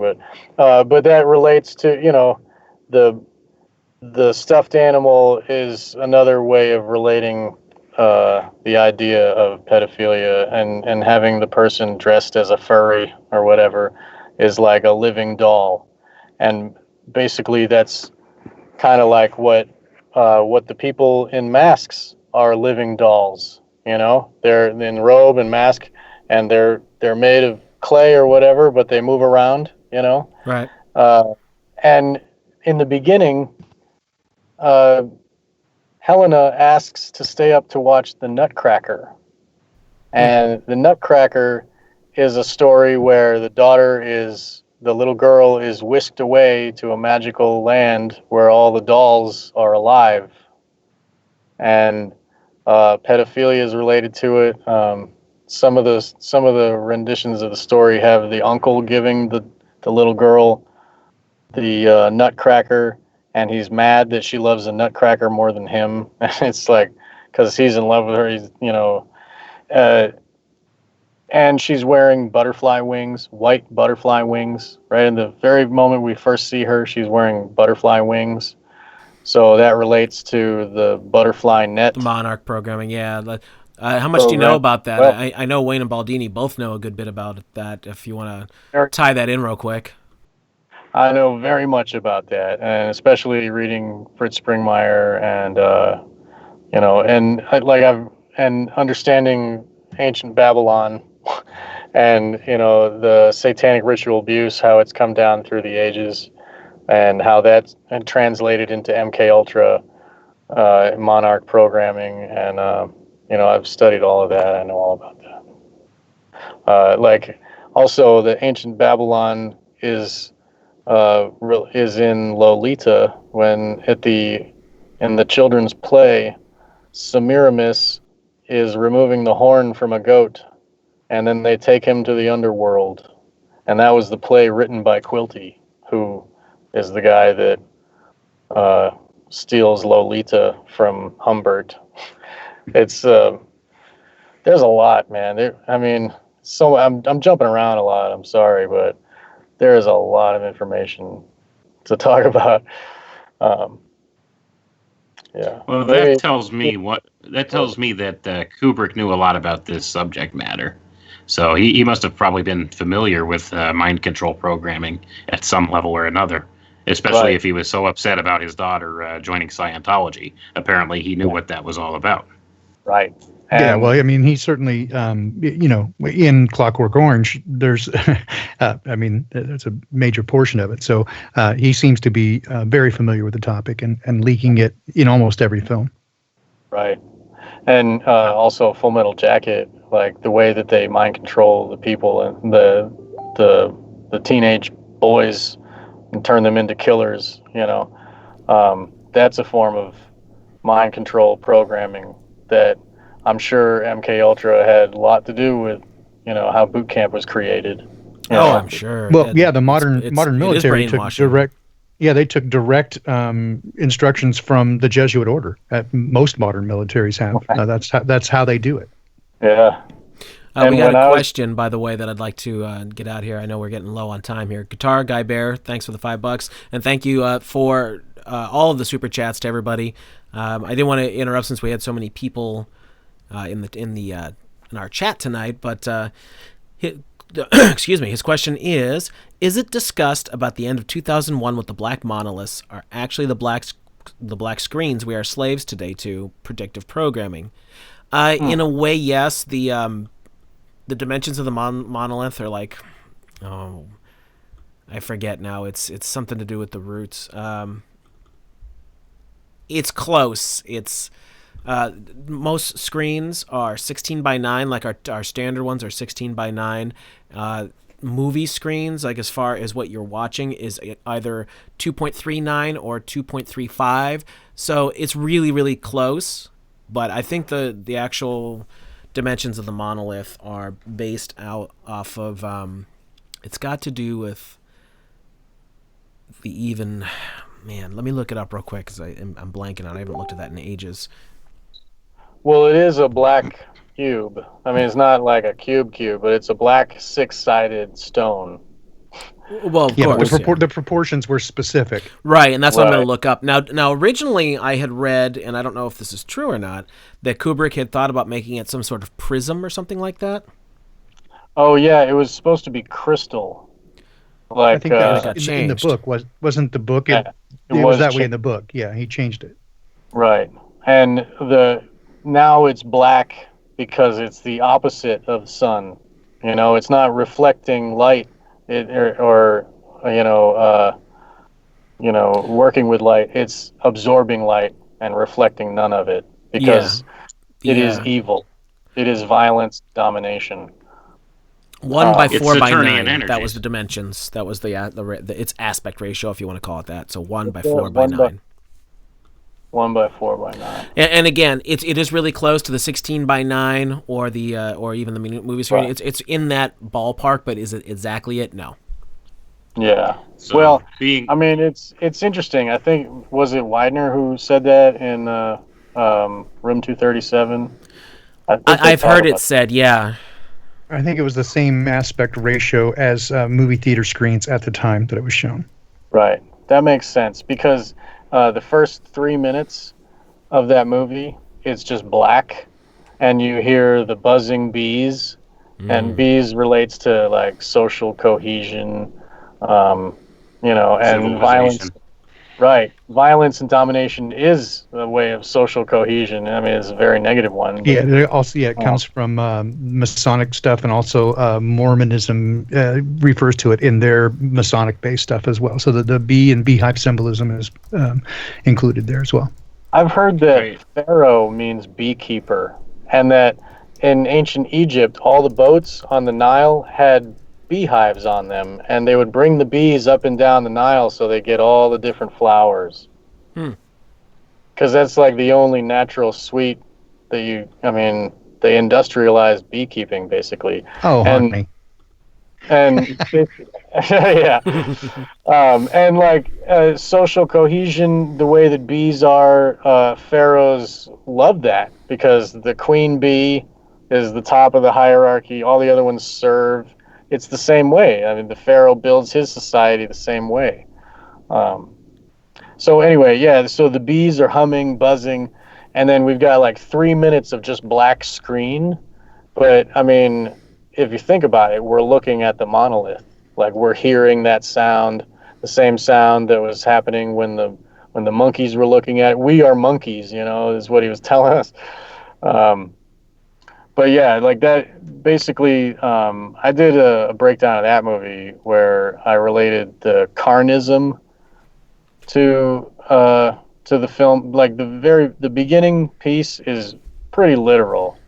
Like, it's the Adam and Eve, or like the Garden of Eden, and you got the man living with the animals peacefully, and there's a little couple scuffles, but there's no violence. They just hoot and holler, and then they got the other monkeys, and they hoot and holler, and then the first monkeys move away from the watering hole, let the other ones have their turn, and there's like a natural way. There's no violence there, and then all of a sudden, they meet the monolith. They look up at the monolith, and this rectangle transforms through perspective into a trapezoid, and that's basically a truncated pyramid. It's a truncated black pyramid with the sun right there in line above it, and then the moon is forming horns like the horns of Baal, and it's transmitting this information through this trapezoid into these monkeys' minds. And then later, when the monkey is off later the monkey's off looking at the pig carcass, and he's thinking. He's visibly seen thinking, and then it cuts to that scene of the monolith, or to the shot of the monolith transmitting information. So like we see visibly that he's thinking about the monolith, and then he realizes that this is a carcass, and then he takes the bone and then he smashes the head, and he's like, wow, I can do this, because he was given the spark of violence. And then the next scene, there's a dead pig, and the teeth are squishing into the sound of the meat, and there's flies buzzing, and he's just like, raw, like blood everywhere. All of a sudden, he's a monster, and he's killed his fellows from the garden. And basically, I'm thinking that Kubrick is telling us that eating flesh, is the forbidden fruit. That is the knowledge of good and evil. Once you eat flesh, you know you've done wrong. It was alive, now it's dead. It's not normal fruit. It's not normal food. So then, then he takes the bone, and all the other monkeys in the next scene, they're all eating flesh, and then they all have bones, and then the little one is like chewing on the bone, like they're teaching it to their young. And then they all have bones. They're all armed. They're an armed gang now. And then they go to the water hole. And then the other monkeys come unarmed, just like normal, hooting and hollering, just like normal. And then one monkey charges, and they bash him dead in the head. And then all the other ones take turns bashing him violently. They all take turns. It's like, it's like an initiation. They all have to be violent. And then they're like, yay, we win all of the resources of the Darwin myth, like survival of the fittest. And then they take the bone, and he throws it out of the garden. He casts the bone out of the garden. Cast out. And then the next scene, boom, spaceship in space. Humans out of the garden, not in the garden anymore. And then in the original, on what's on those ships that we cut to, there's supposed to be nuclear bombs on the ship, but I guess that was changed. But I mean, you know what I mean? Violence to the most part, to the utmost, where we got nuclear bombs, and we're cast out of the garden. And then there's other. Go ahead. Sorry. I was just going to say there's so many esoteric ideas encoded in that. And I could tell you what exactly this whole thing is an allegory of, from the mystery school philosophies. When you go back and just look at the obelisk, first of all, we could start there. First off, the obelisk, Jason said the dimensions 1 by 4 by 9. Right. That makes 36 cube. So 3, 6, 6, 6, 6. There you go. It's your cube. Thank you. It's your cube, first of all. So there's your encoding right there for that. And then you also said they look up, it looks like the shape of a trapezoid. A trapezoid, I don't know if you guys are aware of this or Saturn. not. This is actually, well, not only that, it's also the encoding of the tetragrammaton. Right. And this is encoded in the dimensions of 10, 5, 6, 5. So it's a very specific type of a trapezoid, and there's actually a whole esoteric order called the Order of the Trapezoid that's based upon a lot of these ideas. This also is an encoding of the Masonic apron. This is the exact angles and stuff the Masonic apron gets folded at. This is a representation of the tetragrammaton. So this is an encoding of the divine spark. So that's what this is going on. So this is the divine spark coming into man. Man being a physical, primitive creature in this encoding is being introduced with the idea of duality at this point. So once he gets this message of duality, and this would be eating the fruit of the tree of knowledge and good and evil, he learns evil. And when he learns evil, he learns the Promethean fire. The basic Promethean tale. Fire. Yeah, exactly. Right. Yep. So this is he's given the gift of intellect, and he's able to use this intellect to change his environment around him. Well, although it's the first result is inherently evil, he kills with it. Right. So. Right. Precisely. By the way, that character's name, if I this- recall correctly from the novel, is Moonwatcher. That's an interesting. Nothing thing, to see too. here. But this is the tale of the first priest king when it comes down to the mystery schools. The first one that used the bone to bash somebody's brains in. This is an allegory of the first priest king. So once this human knew how to use this tool, he had power over the others because none of them knew about it. So yeah, this is Nimrod. Very good, Baldini. So this is what we're talking about. This is the tale. This is the allegorized tale told in the form of a science fiction movie. So, like what you're looking at here, it moves forward through the whole Garden of Eden aspect, and then you're talking the Cain and Abel story, all rolled into one here. And this goes back to the ancient mystery schools. This is one of their main teachings, and this is all based upon what later became known as Luciferian philosophy. So this is what this mystery is. Babylon religion. So it's all the same. Right, and it all ties together, and it all has to do with even these rituals, the Moonchild rituals and stuff you're talking about, because this is something that L. Ron Hubbard and Jack Parsons worked on in the desert near where modern day Area 51 is, by the way, and this was called the Babylon working, and this is one of the things that they did. That's exactly they're right. Calling. They were trying to incarnate the Scarlet Woman. Yes, Precisely. and the soulless child who could then be the incarnate. Yes. Right. And so this is some stuff people should be aware of and look a little more into, because like these are a lot of big name people in our history, in our world. And both of these guys, by the way, both Parsons and L. Ron Hubbard, these were proteges of Aleister Crowley, who, by the way, worked for British intelligence as well, MI6, MI5. So it's interesting how all these things tie together. And established L. the Ron OTO Hubbard actually worked for Jack right. Parsons. Right. That's where we tie back to OTO. All these guys worked in intelligence as well, and that's another crossover. Yeah, Crowley gave the charter for OTO in the Southern California to Jack Parsons, who launched it up, and that was the first OTO in Southern California. And then what's his the military intelligence? Oh God, I can picture his face now with the weird eyebrows. Aquino. Yeah, exactly. Aquino, right? He I know was who also military intelligence, OTO, and the 1st Earth Battalion. Yep. Yeah, From which men who stare at goats. The Temple of Set. And, Yes, he broke Temple of free Set. of the Church of Satan to start the Temple of Set. Temple of Set, that's correct. Yep. Mm-hmm. Mm-hmm. And that's And his he's First a Earth pedophile. Battalion. Yes, he is. He's a pedophile who attacked the children at the military base. Yes, And at the there's- military base, at the daycare center there, yes. Right.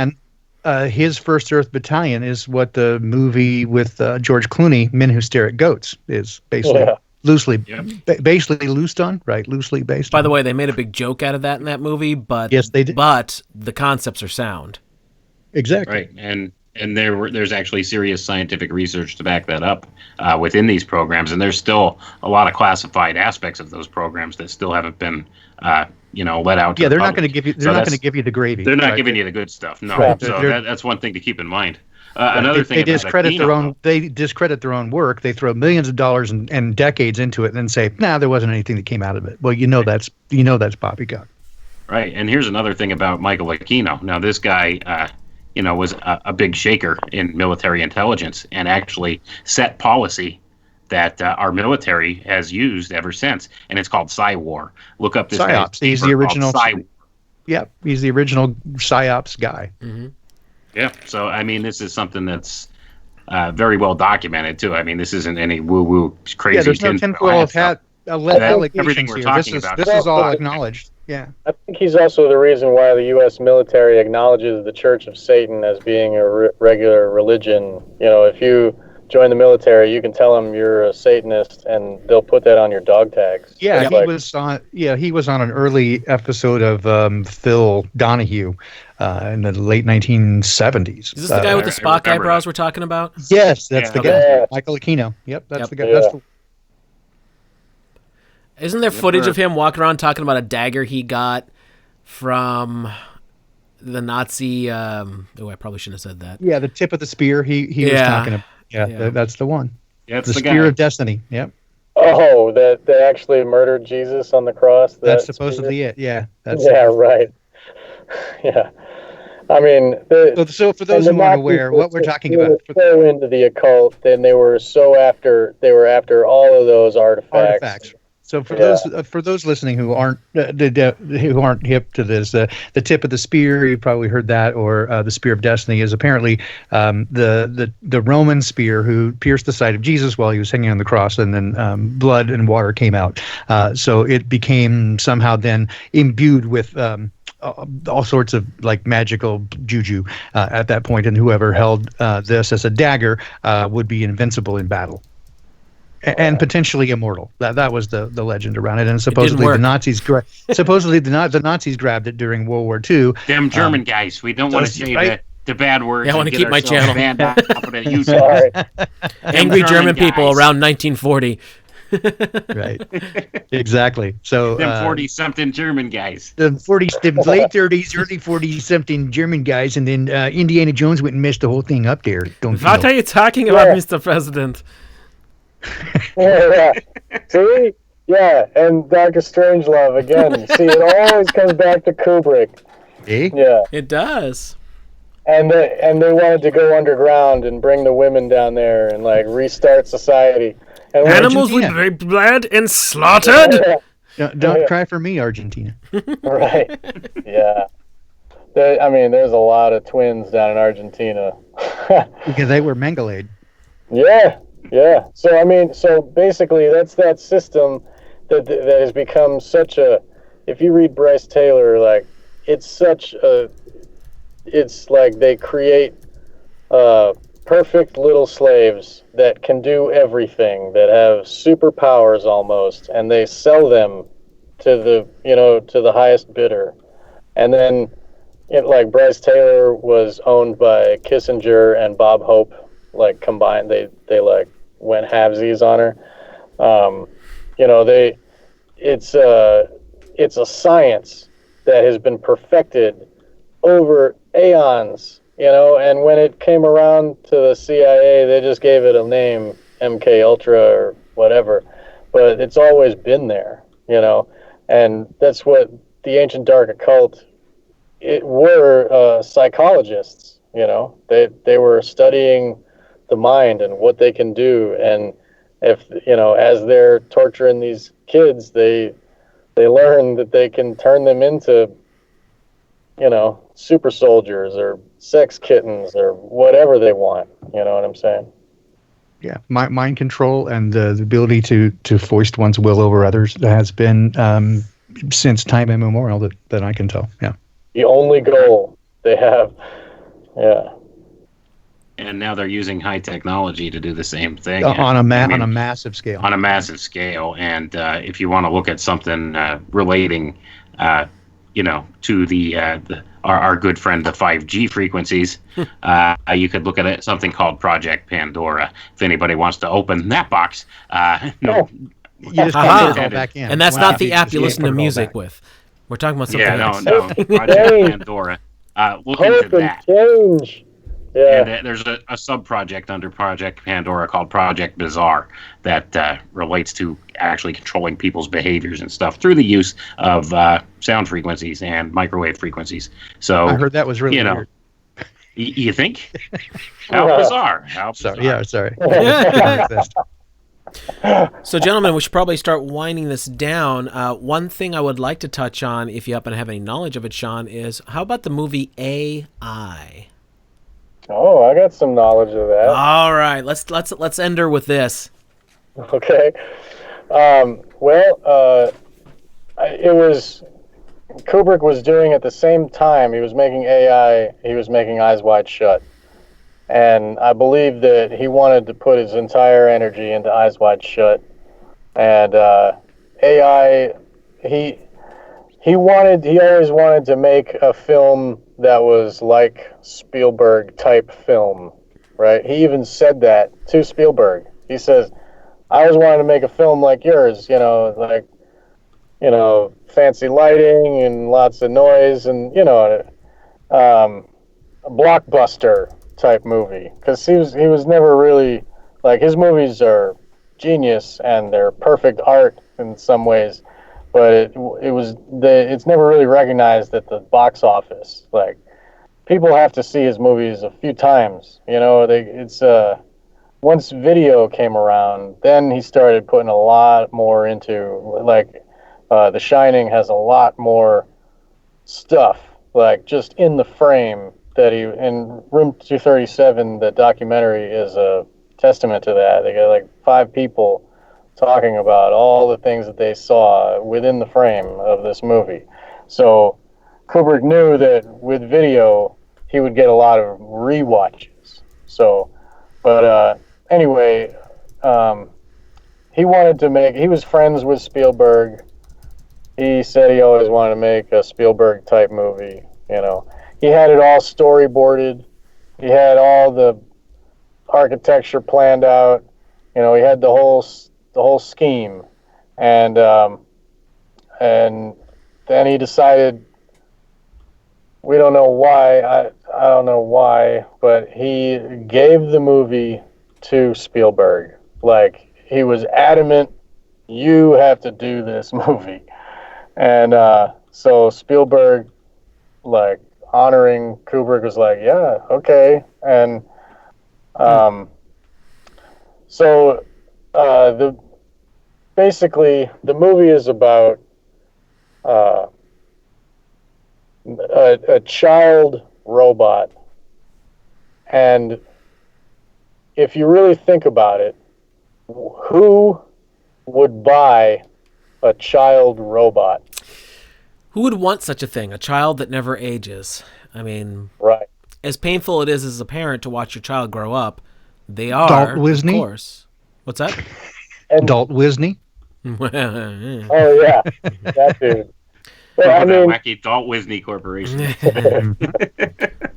like, if you think about it, like, who would want a child that never grows old? Right. And then, what is a robot? Jimmy Jeffrey Savile. Epstein. It's a total slave. Complete, utter slave, has no will of its own. So who would want a child that never gets old and is a total slave and has no will of its own? Like, what market? And in the movie, you're supposed to believe, oh yeah, it's for people that lost a child and they want to have an artificial one to replace it. I mean, whatever parents are doing that are already crazy. And there's not a very large market for that. Like, in the real world, if you think about it. You adopt. That's what you do. Right. You get real people because, you know, a robot is not a person. Right. So if you look at our modern day, they've got robots. Amazon is selling them. Well, I mean, they don't move. I guess they're not moving yet. But in the future, in this movie AI, there's going to be a robot child that looks so human. It's almost identical.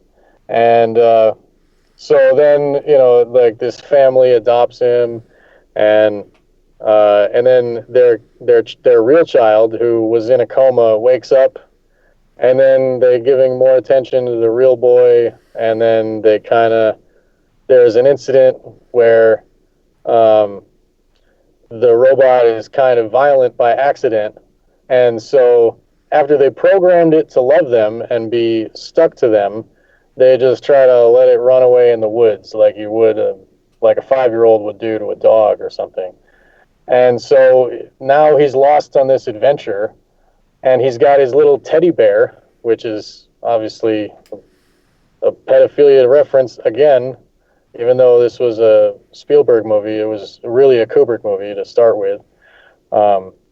And so he's got his little teddy bear, which is smarter than him. Like, it knows the way of the world, and it's showing him around. You know what I mean?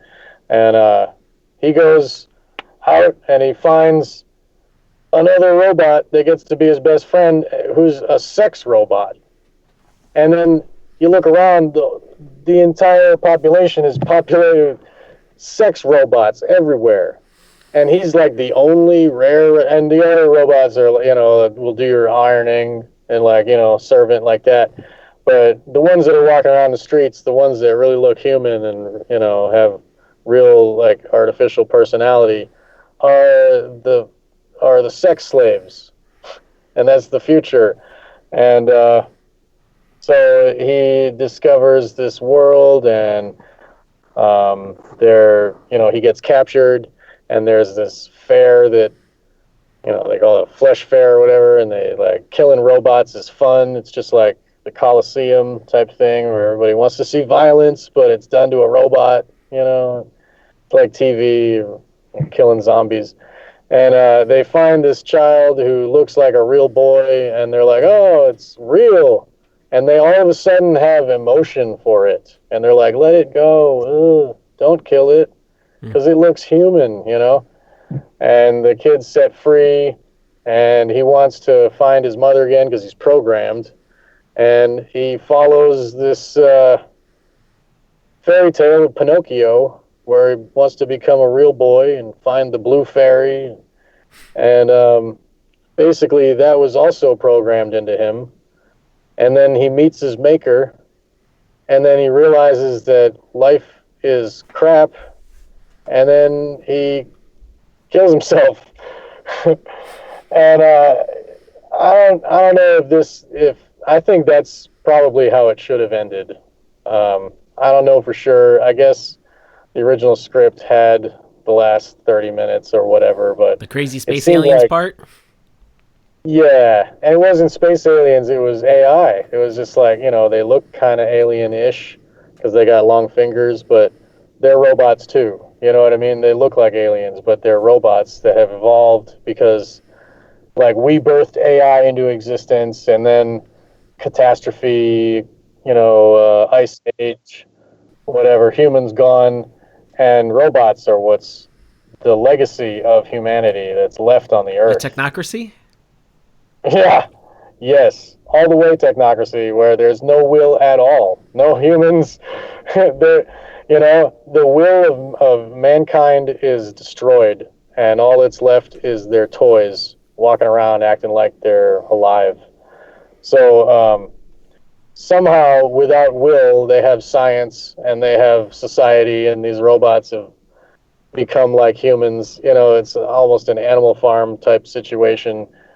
And they discover the boy like in ice, like some glacier, and you know they turn him on again because he's AI, he still works, whatever. He was just waiting thousands of years down there at the bottom of the ocean, right?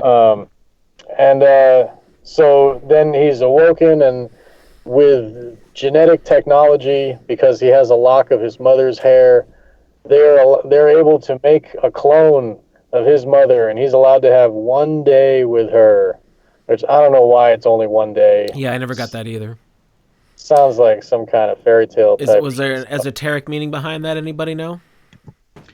This is the story of Pygmalion told again in a Right. different way. This goes back once again to Ovid and to the ancient Greek big surprise myth. there. So, Right. yeah, not only that, I mean, you could just kind of see, you know, where this is leading and stuff, and what kind of transhumanist plan is all in place with this stuff. And it seems as though like the base urges are what is fueling the transhumanist plan. Like if people didn't want sex robots, maybe there wouldn't be robots in the future to like dig him out of the ice. You know? Like because of people's perversions and people's evil that they wanted to inflict on something without a soul. That's why they are created, because people are so evil. They want to abuse a robot instead of a real child. I mean, I guess that's kind of noble. Not even like a little bit. It's at least they're not abusing a real child. But now, you know, this thing AI is supposedly has consciousness, which I don't believe is possible. I don't think a homunculus is possible. You know what I mean? Or like a bot. And for the record, Fox Bear, I'm not a bot. Just Thanks for telling us. At least you're not a Russian bot. That's at least that. not any kind of bot. Thanks. They are onto you, But comrade. that was for the chat. That's for Fox Bear in chat. I am not a bot. Baldini, if you're a bot, you're quite an eloquent one, because I've had quite I'm a a few good- conversations well- with you. I passed the Turing test really well. Thank you. He's got a shiny top too, so Indeed. Mercy. anyway, Your guys, programs will survive the eons. maybe You will be replicated into many bots in the future. Anyway, guys, if I could go ahead and read a quote here from the late, great Jim Keith, just to kind of put a little perspective on this, I'll quote him. Quote, "Here stands the new man, his mind and body stolen from him, soul reduced to the impulses of the animal he thinks he is. His conception of reality is a dance of electronic images, fired into his forebrain, a gossamer construction of his masters, designed so that he will not, under any circumstances, perceive the actual. His happiness is delivered to him through a tube or an electronic connection. His God lurks behind an electronic curtain. When the curtain is pulled away, we find the CIA sorcerer, the media manipulator, the cyberneticist, the weaver of the dreamscape." End quote. And that's from the late, great Jim Keith, 1999. He wrote that. That's pretty good. That reminds me of Jerry Garcia talking about computer technology.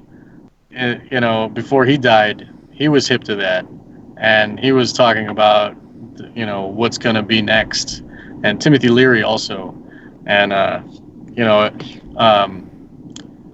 he was saying that nobody's going to need to learn to play guitar because everybody's going to be Jimi Hendrix in, you know, the electronic land, Ready Player One type land, you know. And he was so excited about it, you know. And basically, that's what the Dead were doing. I mean, they were, you know, the Pied Pipers putting wool over everybody's eyes, and, you know, and they were working for the CIA and all that. So that's why I reminded. That one's the really obvious one. You don't even need to look very far to find that one out. Yeah. Acid test. But there Just look up acid test. Jerry Garcia. All right, gentlemen. So how do we want to wrap this up? Sean, is there any last points you want to make about Kubrick before we say goodnight? Well, I guess. I think everybody should watch his work again and again. I think it should be. Watch it with eyes wide open. Yes, and it's the myth that we should all like hear again and again, so that it can influence our lives in many ways. Like, I've seen it. I've seen all his movies hundreds of times, and now as I'm growing older and I'm on these different stages of life, and I know these other things, I am seeing those elements also have always been there. And like, I am growing into it, you know, and there's always more to it. And if you pay attention, you will be amazed at the artwork. And I think that everybody should take that, and they should see as much Kubrick as they can. I'm with you, man. Sean, I don't think a lot of folks know who you are, so go ahead and take a moment and tell people where they can find any of your work and what you do and all that good stuff. I don't have a website. I just had a baby and I'm looking for a new house, and I need to get it together here, but don't have a website going yet, but that will be in the future. I've been on a few podcasts, spoken. I've been in the scene for a while. I know a lot of people. I know Rose personally. You can find my T-shirts. Actually, I'm an artist as well. I'm a photographer, graphic artist, and for a while there, I was living on the road and paying my way with T-shirts, the design that I've created, and I have made a website for that to sell my shirts. I guess I could give you that. Rose posted it in the chat. Oh, very good. Yeah, it's been posted a couple of times, and I'll put a link for you also when I when the video finishes processing. Very good. I'm also scheduled to speak at Seed for Growth, which is a conference in Ohio, and it was scheduled in May. Brandon Martin, the gentleman that's putting on the conference, has to rent a hall in Athens at a college, like an auditorium, and I'm not sure. I think he's having trouble with that because of COVID and all that's happening right now. I think that so it's postponed. We don't know the dates yet of when it's going to be happening, but I should still be giving a presentation on Eyes Wide Shut and Lolita and basically the general ideas that I've put forth here. There's a lot more to it. I mean, we didn't even really talk about how Nick Nightingale is related to Ovid. I talked about that before the show, but we didn't get to that here. I know. Well, we could always do this again. There's probably a ton of stuff we didn't get to. We can figure out what we missed and go back and have another chat. This is why I like doing the live broadcasts like this, because we can just kind of have it as more of a friendly conversation than an organized.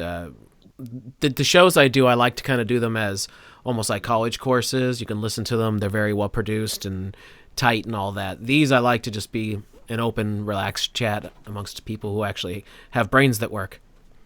Well, I appreciate being invited. Thank you kindly. Brains that work? Why do you invite me? Wait a minute. Were we supposed to have brains that worked? Yeah, no. Mine was discovered to be non-essential. It's on furlough right now during non-essential personnel. Baldini, I think you can actually be found in places now, correct? Yeah, I'll spam it in the chat. The unintended consequences. So I've started doing live streams Saturday mornings, 9 a.m. Pacific, noon Eastern time. Just come and join me and hang out. So it all kind of started with the Awakening Project that we first started here at Secrets of Saturn on January 1st, trying to discover why certain people wake up and others don't, and if there's a way to undo that. And we started a research project, and I'm well into it at this point, several months in, and got some excellent data so far, some proof of concept stuff, and then I've started kind of turning that around and kind of releasing this in a podcast form, and discovering we all have a lot in common. There are some things that set those of us who awaken apart from those who don't. There are some corollary things, and not everybody's identical, of course, but there are some statistically relevant things that stand out. And we're looking for and trying to develop a way to help others wake up, those around you, maybe develop kind of what we would call a deprogramming script, and just opportunities for that. And one of the things that people have in common is time to take a look at it and really think about it. And we're getting a little bit of that opportunity now with everybody stuck at home. So this is a prime opportunity to help wake those around you up. So come hang out on Saturday morning. Love to have you there. Sub to the channel, and we'll see you on Saturday morning. Wayne, wow. I think most people know who you are, but go for it anyway. Yeah, I think everybody knows where to find me at this point. alchemicaltechrevolution@gmail.com, Files from the Conspiratorium on Facebook, or right here on Secrets of Saturn every Wednesday night with Jason. Or if you can't get in touch with me directly for some reason or can't remember where to find me, just reach out to either Jason at secretsofsaturn@gmail.com or reach out to crow777@gmail.com, and they'll put a message through to me. Absolutely. So, I have books available on Amazon if anybody wants to look them up. Working on my new book right now. Should be out sometime this summer. That one's going to be, pretty eye-opening for a lot of people. So from there, that's about all I got. And my name is Jason Lindgren. Thank you so much to everybody for all of the super chats. Thank you for being here. We had well over 400, I think close to 500 folks here today, so that's definitely cool. Hello to D Live. I know we had quite a few people on there. And then I understood that Owen Benjamin went live and we lost most of them, but thank you for the ones that stuck in there. I hope the gravy was good tonight for all you wonderful bears out there. And tomorrow, of course, is the new episode of Crow 777 Radio. It will be with Dr. Bar Lando. We're going to be discussing a lot of the work of Walter Russell. If you haven't heard of him, you're going to want to pay attention to that one. That's some really good stuff. Crow was absolutely over the moon, as it were, speaking to Dr. Lando. So I think you'll enjoy that chat. As always, we will be here every week. And on Sunday, Crow and I do a live stream as well. Has now taken the place of the TFR show we used to do. So there you go. Again, thank you everyone for how awesome you are, and have a great night, everyone.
universe will speak, manifest. This I be, my angel, for all to see.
Will speak, manifest.